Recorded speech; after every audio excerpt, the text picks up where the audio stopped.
Hey there, it's Nick. And it's Leah. Real quick thing before we get going. Please subscribe to our show and follow it. In whatever platform you're listening to us on. Yes, whatever app you're using right now, there's probably a plus button or a little bell or it says subscribe. Well, tap that, please. Just a quick little, and it makes such a big difference for us. We would really appreciate it. We really would. So please do that, and thank you. Thank you. And now, let's start the show. Yay!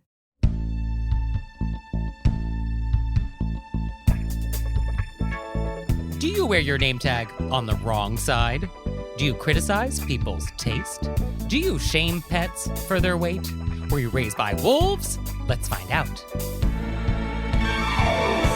are things that can make it better when we have to live together.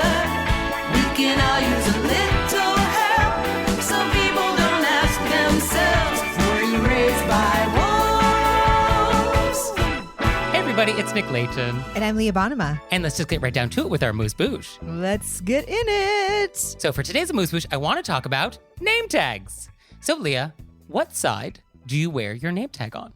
And I'm talking about like the hello, my name is sticky tag. Like we're at an Embassy Suites ballroom at a medical device conference and we all have name tags. That kind of name tag. Oh my goodness. You know, 50-50 shot. 50-50 shot. Or maybe, there's a lot of places you can wear a name tag, Yeah, so maybe it's more than 50-50. It is more than 50-50 because you could technically put it in the middle or on your bag because you're like, this is a really nice shirt. But or your forehead, Yeah. or wear the fascinator, have your low hip pocket, or under your right buttock. Yeah, a lot of options. I feel like if I take those off the table and I'm going to go with a 50-50, and I got to say up top, I'm a person who has always had trouble with left and right. It's just been... Just which side is which? I'm sure I have some kind of undiagnosed thing that we don't know about with directionals, but... You're left-handed, so you should be more aware of like left and right Yep. than the average person. Yep. And yet here we are. Okay. Yet here we are, Nick. So left side, right side, where are we putting the name tag? So the left side, you'd be like, it's over my heart. Mm. You know, that's I guess, lovely. I'm trying to think of when I see people, although I'm sure I've been out there with oceans of people doing it incorrectly, such as myself. So I don't know if I want to use. Right. I just feel like everything in the world goes on the right side as a left-handed person. Okay. You know, this feels like a really easy question, and yet I'm going to stick with left side, but it's probably right. So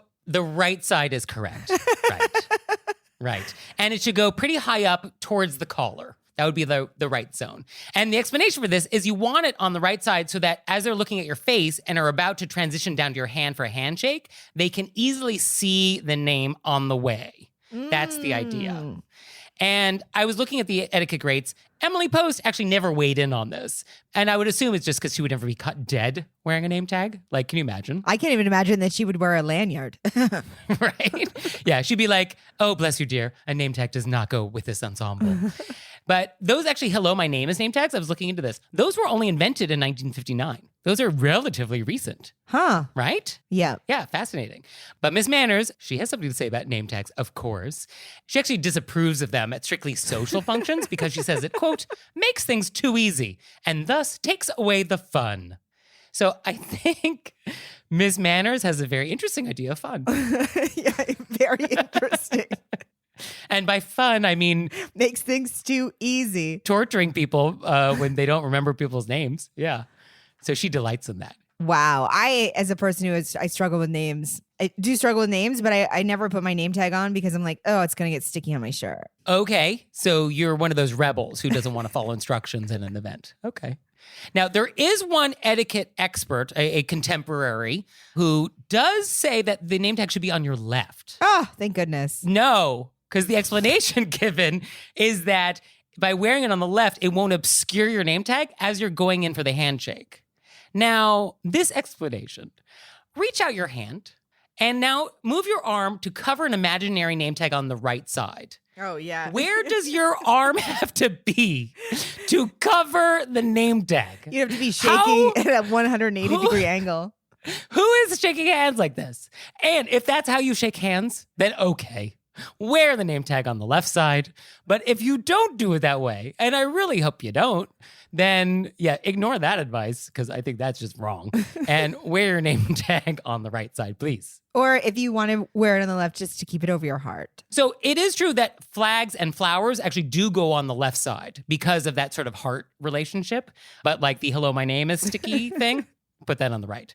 Although Star Trek comm badges, those go on the left. So That's where those go. And that's the most important one. I mean, live long and prosper, Leah. Live long and prosper. What you can't see is Leah's doing the Vulcan thing with her hands. My hashtag LLAP.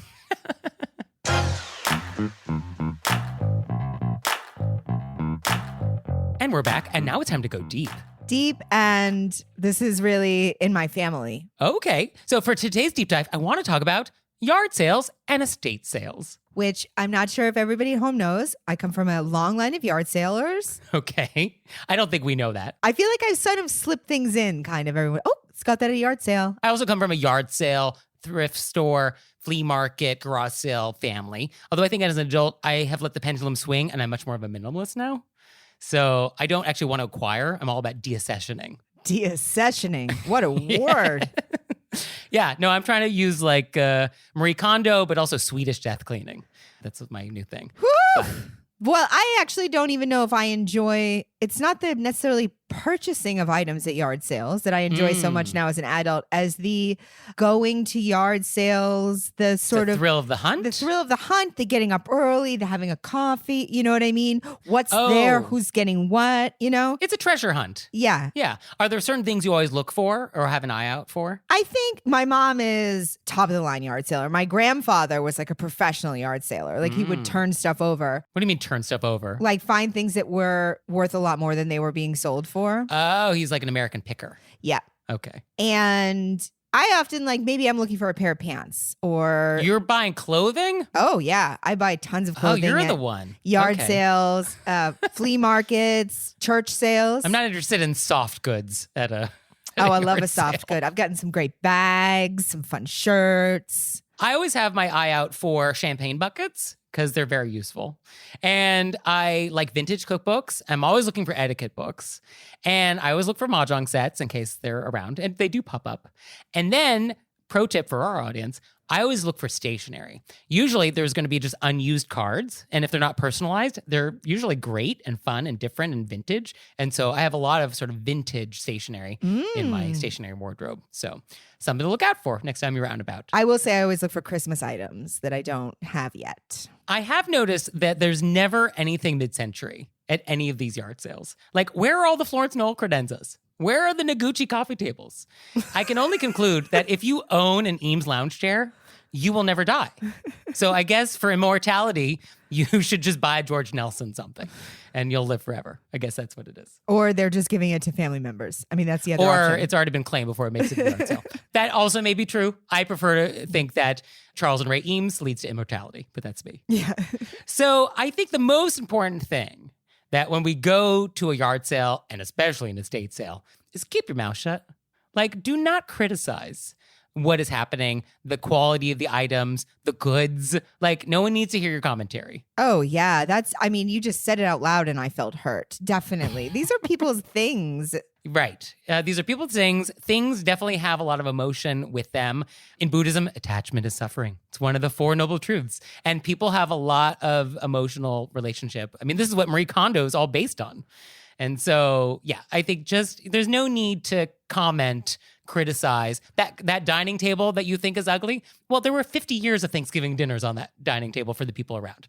Like, we don't need to hear what you think about the walnut. Unless you're throwing out compliments. You know what I mean? Oh, Right. so cute. Oh, so fun. Well, sure. Yes. No, if they're compliments, okay, how nice. But if they're not, and usually they're not. Yeah. And yes, very often, these people, their taste is not your own. Okay, that's fine. We don't have to have the same taste. But we don't need your commentary in real time.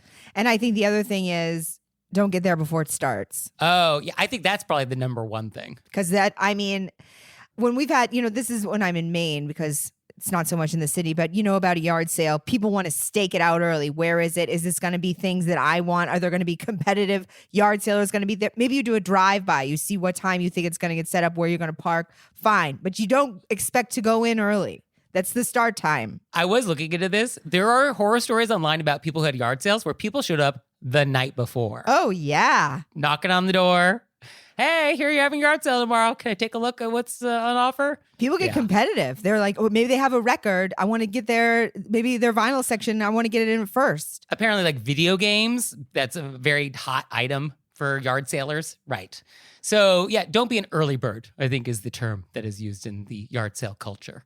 Yeah, whatever time it starts, that's the time it should start. And if you are hosting a yard sale or an estate sale, you should stick to that time. Don't allow people in early. You should maintain the start time that you promised everybody. So everybody's sort of equal playing field. And I think also, I think it's polite as the yard sale goer to like greet people when you come in and say thank you when you leave. I see some people just like walk in, walk out, but you're like on their property. Yeah, but also that's nice to do kind of anywhere. Like if you walk into a small store, Oh, I would say do it anywhere. you should say hello to the clerk and, goodbye. I mean, I say hello in a big store, even when nobody's there. I'm like, hey, I'm here. Thanks for having me. You're walking into Safeway. You're like, hey, hello, Hey. I'm here now. But I see people do it and I'm like, just throw out even a wave. Maybe you're a bit of an introvert. You want to be there. Just do a quick wave. You're acknowledging and wave when you leave. I think it's polite. Yes. Yeah, I think acknowledge the humanity of the people running the sales. Yes. I didn't have that on my list because I thought that was a given, but okay. No, you would think I've seen a lot of people not do it. Okay. So that's why obviously I do it. I do a double wave. Hi. Oh, we do jazz hands, really. Yeah. Now, what about bargaining? I feel like this might bring you some anxiety. Oh, you nailed it. Obviously, I'm not going to bargain. Oh, you're not going to bargain? I think this is standard. A lot of people bargain. Yes. Because I think people who are not professional yard sailors or estate sailors, they don't know pricing. They don't know what the going rate for things are. Or they might just sort of infuse their own emotion into something thinking it's more valuable than it really is. Or it's just priced wrong. So yeah, you could always ask. Sure. I think it's very standard to bargain. That's normal. I just don't personally do it because it gives me a rash. So there are two bargainers. There's the bargainer that like actually wants it, but feels like the price is sort of like maybe not what the price should be. And then there's the bargainer that just does it for sport and just wants a lower price for the sake of something lower. And that has no relationship to like anything else. They just want to win. So ideally, you're the former, not the latter. But I know there's a lot of people that like bargaining just for the sake of bargaining. I know a lot of people also like their group. They'll be like, how about if I took these 3 things and together we make it blank? Yeah. Like, would you give me 3 for 20? Yeah. Sure. And I think a nice way to always phrase it is like, oh, would you take $10 for this? I think that's always a nice way to say it. I think that's the perfect way to phrase it. Or like, oh, are you able to do better than $100 on this table? I think you could also say that. And whatever the answer is, then that's what it is. Like, let's not berate them or argue or tell them why that number is wrong, or like, let's just accept the number and like move on. Yeah. And if it's too much, you can just not buy it. You can also not buy it. That's right. The things I like are usually like 5 cents. So bargaining on it would be. Yes. Yard sale pants, I don't think are very expensive. I mean, I've gotten some great pants. And there are things, I have walked through yard sales where the item is like, no one's going to pay $3,000 for your rusty Solaflex. Like, that's bonkers. that has no relationship to what the real world is. And so some sellers just don't know how to price things. I also think a lot of times one of the people in that family didn't want to sell it. Oh, yeah, that happens. And everybody was like, you should get rid of that. And they were like, okay. And then so they put that price on it knowing that nobody will buy it because it's their way of keeping it. Oh, that might explain. There was this one yard sale I was at where there was a yellow goldenrod tweed bark lounger that had like duct tape on one arm, like the set of Frasier. It was that chair, but without the provenance. And there was a sign on that it was like $1,500, and I was like, who is going to be? So I'm sure what actually happened was, yeah, Grandpa was like, oh, you're going to sell my chair? Okay, I'm going to price it. Yeah, and that way they know they're going to get to keep it. Yeah. Oh, that's clever. I had not considered that. It's the same thing you do with gigs you don't want to take. You're like, what would be the amount of money that would make this horrible thing I'm about to agree to worth it? And you overprice it. So that way you could be like, well, if they pay that, then I'm willing to put myself through that. Oh, that's fair. Okay. All right. I can see that. Also on my list, don't go anywhere that you're not supposed to. Like, this is someone's house. Oh, yeah. You're like, oh, it's just looking at your living room. Right. No, it's just in your bedroom, in your bed. Yeah. No, don't do that. People definitely do that. Yes. And don't use the restroom. I think generally speaking, the restroom is always off limits at a yard sale. Although I do think sometimes in like smaller communities, you'll know the person and maybe there's a situation and you can say, excuse me, may I use your restroom? Yeah. I mean, if you know the person, yeah, that's a whole different thing. Just ask. Yes. I guess asking is always the polite answer. Correct. Yep. Oh, and parking. So usually these are residential areas, most likely. And usually this little neighborhood is not used to 50 cars. And so wherever you park, make sure that you're parking legally and not on someone's lawn and not ruining the grass and like not blocking someone's driveway. Like all of these things you should be mindful of. Yeah. And then lastly on my list, cash is king. Bring small bills. Don't expect them to break 100. Don't expect them to take a credit card. Yeah, absolutely. I always bring my nickels, my 25 cents. Oh, so many pants. And now it's time for Intermezzo. Intermezzo. So this episode is brought to you by HelloFresh. And with HelloFresh, you get farm fresh, pre-proportioned ingredients and seasonal recipes delivered right to your doorstep. And by the way, HelloFresh now owns Every Plate. So we love both. So you can skip the trips to the grocery store and count on HelloFresh to make home cooking easy, fun, and affordable. That's why HelloFresh is America's #1 meal kit. What I love about HelloFresh is that they have multiple meal plan choices. I love meal plan choices. I went with Fit and Wholesome because I'm wholesome. So our boxes are arriving soon, and we're going to report back. We're going to let you know how it went. We're very excited. And for you out there, go to HelloFresh.com/RBWFree and use code RBWFree for free breakfast for life. One breakfast item per box while subscription is active. That's free breakfast for life at HelloFresh.com/RBWFree with code RBWFree. And now it's time for Intermezzo. Intermezzo. Did you know we have merchandise? No. Leah, you didn't? Well, it's true. There's mugs, there's tote bags, there's t-shirts, there's pillows, there's stationery, custom stationery, boxes of stationery, all sorts of great stuff. So go to our website and check it out. And we're always adding to the pillow collection. Yes, anytime something comes up on our show, which is like, put that on a pillow, we do. So check it out. And we're back. And now it's time to take some questions from you all in the wilderness. Ow! Our first question is, quote, is it rude for people to make comments about how fat my pet is? Yeah. Yeah. It sounds like someone has a pet and someone is calling it fat. That's what this sounds like. Sounds like some fat shaming is happening. Sounds like some animal fat shaming. Yeah. I was trying to think of like, have I ever used a compliment? You know, sometimes you see these like very roly dogs that are just so cute. Sure. So I was searching my memory banks. Have I ever used a word that was obviously a compliment, but maybe it meant rounder? Like, oh, your chihuahua is so zoftig. Or what a Botticelli of a dog. Maybe I have. Rubenesque. Yeah. Or like there was a word that meant like, you know, very full of life, you know, that was obviously like it was a ripe looking, that was obviously a compliment. I actually think that's okay. But if somebody's like, ooh, have you looked into dieting for your dog? Or like, is your dog, I've seen people do that online to cats. They'll be like, your cat's really unhealthy. It's like, stop it. Like, oh, does he really need a treat? Yeah, things like that. I think that's rude. Or being like, have you looked in, aren't you worried about their health? Or like, that's going to be bad for their back. Like these comments, or like, what a fatty. Like, no. Right. And it's also not your dog. If like you're worried about your dog's health because you think they're a little chunks, I could see you being like, oh, we got to cut down on your food once a day. But I don't think we're being like, ugh, you're not going to fit in those jeans this year unless we cut it down. Like, don't talk to your animal that way. Right. Yeah, oh, there goes the Halloween costume I planned. Yeah. I mean, I think the way to think about this question is that a pet is like someone's child. So I think the same rules should apply. Like, we don't criticize the appearance or the weight of other people's children. So that's why we would not also do it to their dog or cat. And I think just in general, I think it's always just tricky when we comment on other people's appearance. And things that we think might be a compliment might not be received as a compliment. So even with the tone, even with sort of our intent, like there are times we might say things that we mean as a compliment that just are not heard that way. So I think we always just want to be a little mindful. But like if you know the dog owner, the pet owner, and you're making a compliment about adorableness, then you're probably in the clear. But just know that, you know, that's not always the case. Yeah, and if you're not making a compliment about adorableness and you're going up to somebody and saying, did you know your pet was fat? I think you're clearly in the wrong. Right? Yeah, don't do that. So our next question is, quote, I recently purchased a new vehicle and still have my old car. My niece will soon be of driving age, and my in-laws have now mentioned to my husband on 3 separate occasions that we should give or sell my old car to my sister-in-law for my niece's use.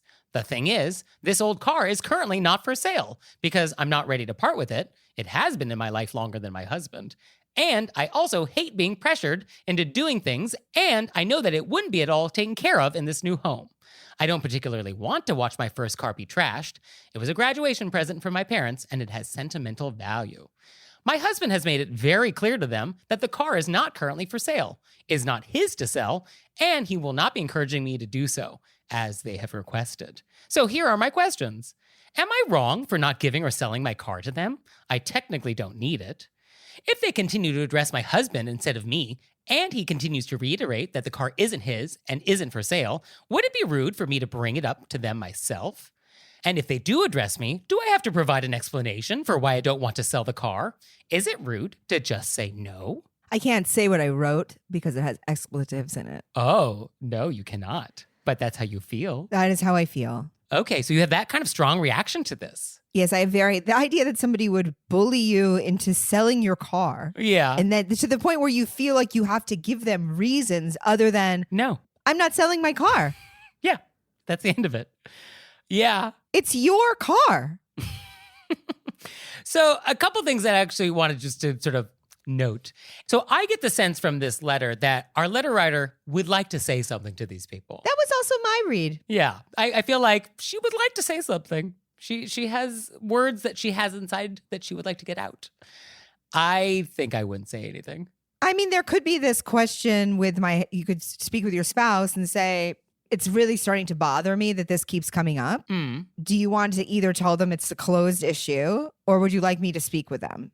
Because I can understand that after a while, if it keep coming up, I would start to feel really disrespected. Yeah, that's true. They've asked 3 times now. And I think that I would understand why that would really grind my gears. Mm-hmm. Pun intended. Oh. And you would want to say, we need to pump the brakes on this. And No. You get one more pun. That's it. Use it wisely. But I do think that if you want to end this conversation by saying it's not coming up anymore, I think we can do that. I would discuss it with my spouse first and say, it's your family. How would you like to handle this? This is making me very uncomfortable at this point. Should I talk about it with them? Or do you want to either tell them it's done, and if they keep bringing it up to you, don't mention it to me because I don't want to be involved anymore? Or do you want me to say no myself? But what is this car? Is this the only used vehicle in a 100-mile radius? Like, why do we need this car? Well, exactly. They should just move on. The answer is no. I guess they really want a free car. That's really what they want. Well, I think they're also deciding that it's okay for them to say you should only have one car. And because you're married into this family, it should go to somebody which is no. Yeah, I could see how we kind of got there. Sure. Although I do think we should keep the door open, though, because I think the sentimentality that we have right now will fade when you have to do the smog check and renew the insurance on this extra vehicle. Like, there could be a time when you're like, oh, actually, we don't need it. I don't want to pay another year of this. Like, let's just get rid of it now. So I think you do want to keep the door open if your sentimentality does sort of wither. Well, I don't know. I feel like she's really irritated with these people. And she's also specifically said that this family doesn't take care of their vehicles. Yeah. So she wouldn't sell it to them anyway. But I mean, what are you going to do when you get rid of it? Call Cards for Kids? I mean, what's going to happen here? Other people will buy it. People who don't trash their cars. Oh, I mean, can you imagine? Oh, we're going to sell the car and we're not going to sell it to you? Well, you just wait until that person buys another car and then you sell it. Yeah, that you'd have to do it that way. Yeah. You would just wait it out. I understand not wanting, I had my grandfather's car for a very long time, not wanting somebody who doesn't take care of their stuff to have it because it meant something to me. Yeah, I get that. Sure. Yeah, you don't want to see something that you love get trashed. And you're allowed to feel that way. Would I give them an explanation? I don't think you have to. Well, because the explanation is, I don't want to be pressured, and you would trash the thing. And also, it's sentimental. If you want to say no, it's sentimental. Adding sentimental, I think is fine. That's if you fine. want to, but you don't have to. But beyond that, I would not explain. So I think, I probably would not bring it up unless you really felt like you needed to. If they bring it up with you directly, then yes, that very polite and direct, like, unfortunately, it's not currently for sale. It's sentimental. I'll let you know when it is. I think that you could just leave it there. And beyond that, I do think that if you don't want to hear about it anymore, you can speak with your spouse and say, this has to be off the table. How do we do that? And props to the spouse here, who appears to be doing everything correctly. Yes. He is making it clear that this is not his to do, and he's not going to pressure you into doing anything. Like, I think he is really nailing it there. props to this person. Yeah. And that's why I think it's good to like get it out so it's no longer in between the two of you. Okay. So our next question is, quote, I've gone to 3 birthday parties in the past few weeks for people aged 1 to 38, and it seems like it's a recent trend for people to have generic printed thank you cards at the party that you're supposed to grab on your way out. I don't know how I feel about this. Are we allowing this behavior? Would it be that hard to stick one in the mail and write a small note? Do you think this is what I want to be doing on a Saturday afternoon? I love that last sentence. I mean, I know how I feel about this. Leah? I just love these because I know so strongly how you feel. Yeah. Yeah, we're not allowing this behavior. No. I mean, how lazy can you be? Like, why are you bothering in the first place? Why are we even bothering with this? Because what this is we're at the party and I basically put a sign at the exit that says thank you. That's what this is. And instead of a sign at the exit that says thank you, I put a sign and made them smaller and had you grab it on the way out. But that's the same thing. It's a sign that says thank you. That's not a thank you note. That's not the same thing. And that doesn't count. So what is happening? I've actually never heard or seen of this, so. It is a recent thing that has developed. It's relatively new as far as I understand. It's problematic. I hope it's a blip. I hope it's not a trend. But yeah, I mean, I guess the problem is we have forgotten why we do it in the first place. Like, what is the point of the thank you note? And the point of the thank you note is that we want to express gratitude for people who've done nice things for us. That is the point. And so you can't do that generically. It has to be specific. It's a specific expression of gratitude to somebody specific for something specifically that was done.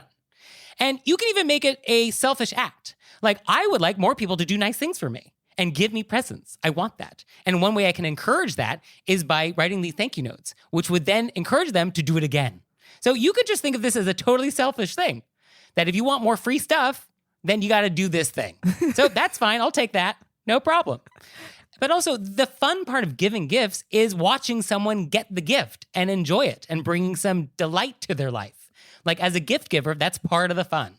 And so if you have not expressed any delight whatsoever, then you have deprived me of that part of the gift-giving experience.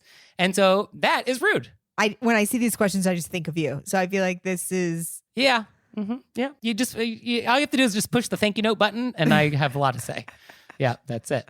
But I do hope people remember why we do this. Why as a society we do this? Because, like, do we want to live in a society where we don't express gratitude for people who do nice things? Like, I don't want to live in that society, because all that's going to do is make people not do nice things if there's no gratitude for it. Right. I love gratitude. Gratitude is great. And whatever reason why you want the gratitude, selfish or not, we want it. So I think we want more of it, and we want to encourage more of it. And one of the ways we do it is by telling people that we like it. We like that gratitude. And the way we do that is through a mechanism we call a thank you note. So until society comes up with a different way to express gratitude in a meaningful way, this is what we got. So everybody get on board with the thank you notes, people. So do you have questions for us that Leah and I might be passionate about? Let us know. You can let us know through our website, wereraisedbywolves.com, or you can leave us a voicemail or send us a text message, 267-CALL-RBW.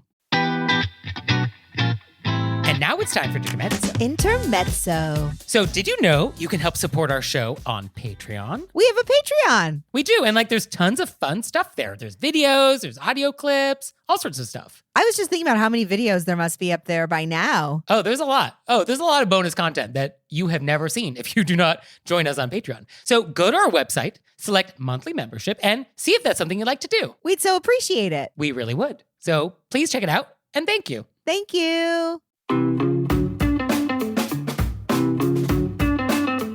And we're back, and now it's time to play a game we like to call Vent or Repent. Vent or repent. Which is our opportunity to vent about some bad etiquette experience we've had recently, or we can repent for some etiquette faux pas we've committed. So, Leah, would you like to vent or repent? You know, something a little different, Nick.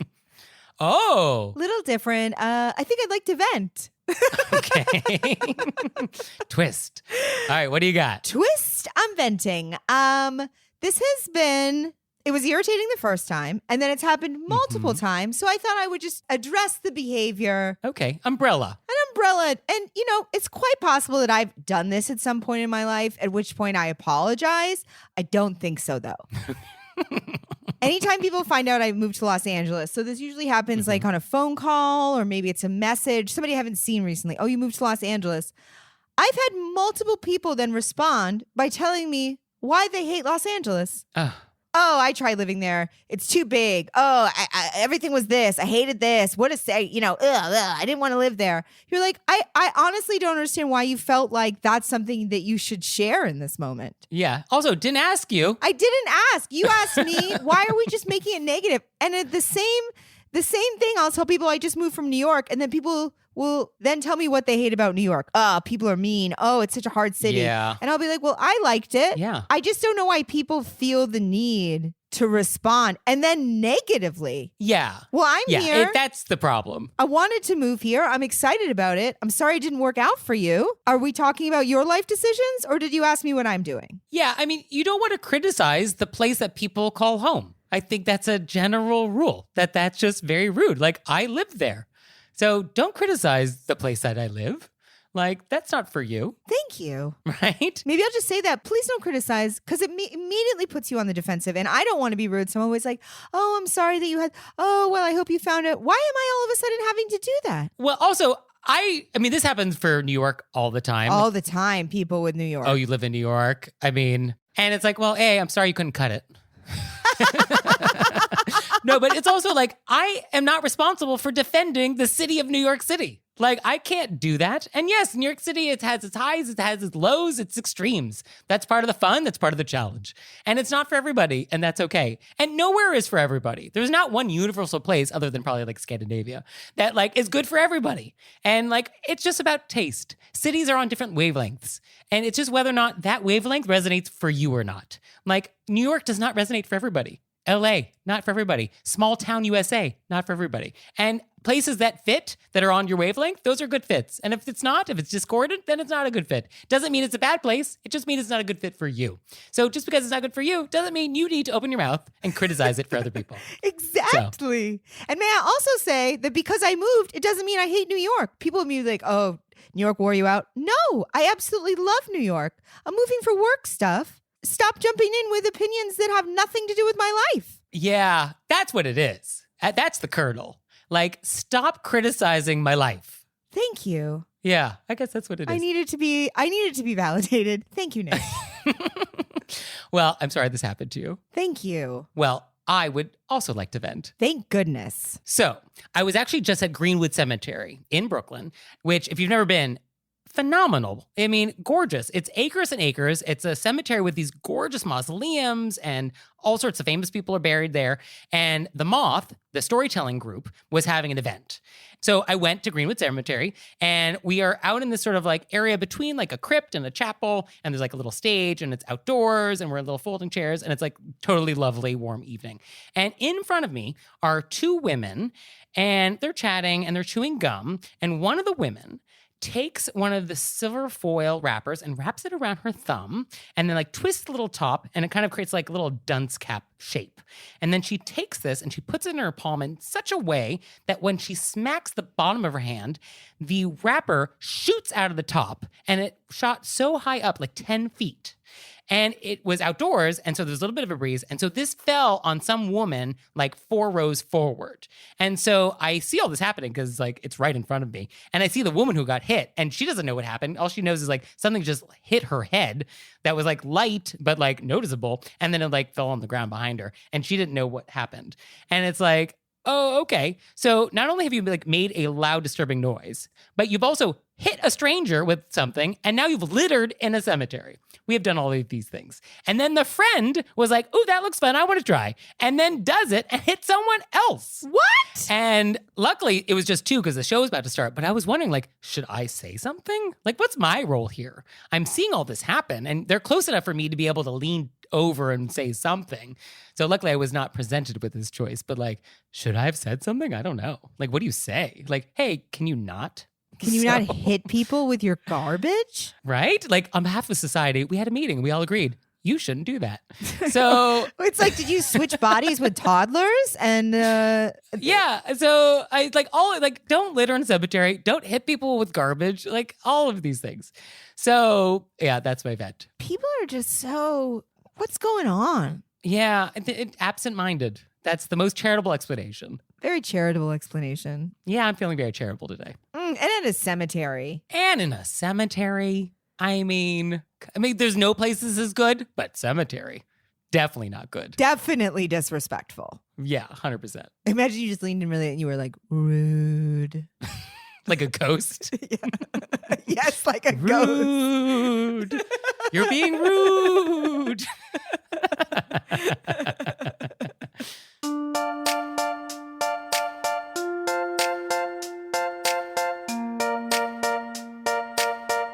So, Leah, what have we learned? I learned that you have your name tag on the right side. Uh-huh. So there's actually a logical reason. So when you handshake, it's like a direct line. Yes, some etiquette is logical. And I learned that even though you know it's on the right side, you may have trouble knowing which side that is. That is very true. Well, thank you, Leah. Thank you, Nick. And thanks to you out there for listening. I'd send you a handwritten thank you note on my custom stationery if I could. So for your homework this week, we want you to follow us on all the social medias, the Facebook, the Twitter, and Instagram. Come join us on Instagram. It's a fun time. We make all these delightful little posts and videos, and you should see them. So please check it out. Please follow us, and we'll see you next time. Bye. Bye.